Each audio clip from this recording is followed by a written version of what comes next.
Okay, what's Cup of Soul Show? Hi, ladies. Hello. Hi. One of the things that I loved about the show, right, was the fashion. Talk about, like, did it make you have flashbacks? Naomi, go first. Was this like something that you were familiar with? Were you like, what in the world? What were they thinking?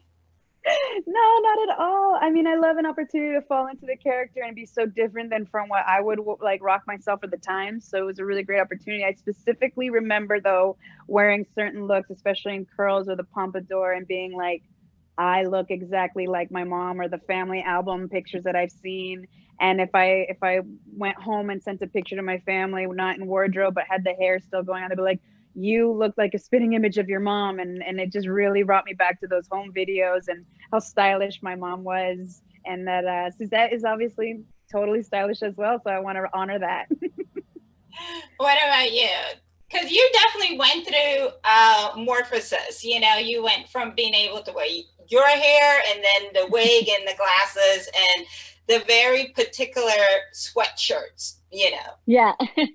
I think for me, same as me, when I was wearing the 70s and my own hair and feathered, I would look at it and I was like, oh wow, I remember my mom wearing a dress just like this.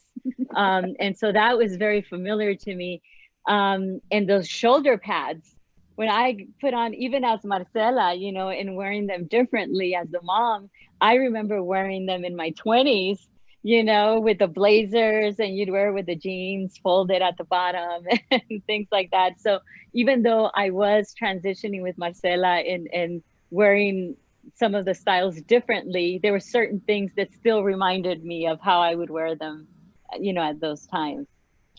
I mentioned with the other castmates, the thing that I love, like we get to know her, but we also get to see, because a lot of people, a lot of focus is on her, how much her family sacrificed. Naomi, you Yeah. can go first. Talk about even Suzette. It wasn't just Selena, but it was also the rest of the family, giving up your teenage years, not being able to just be different, have your own identity.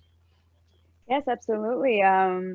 She definitely didn't want to be a drummer off the bat, and Suzette most definitely also had the experience of being next to two individuals that were musical geniuses. So to have the realm that you're the medium you're working on and you're not interested, and then your counterparts are really talented, and then that you have to live up and be alongside them. I just really feel for her. And but number one, all of them had the reality that they needed to put bread and butter on the table, that they had humble roots, and that they had a fun way to try to navigate that together.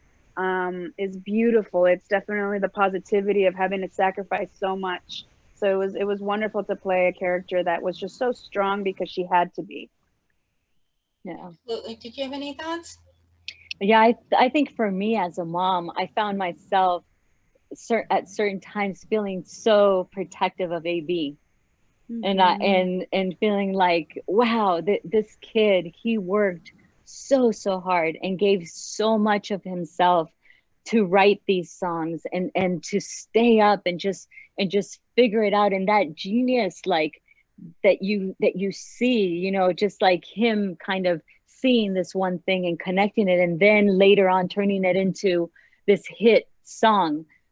So as playing Marcela and as the mom, I found myself in certain scenes, um, where I wanted to just go and just protect him and just hug him and just be like, okay, son, no, you just need to. It was strange how it affected me personally during production, where I found myself thinking a lot about AB and wanting to stop it, sometimes having to stop myself from wanting to go over there and just kind of like hug him and be like, Mhm. yeah, Absolutely.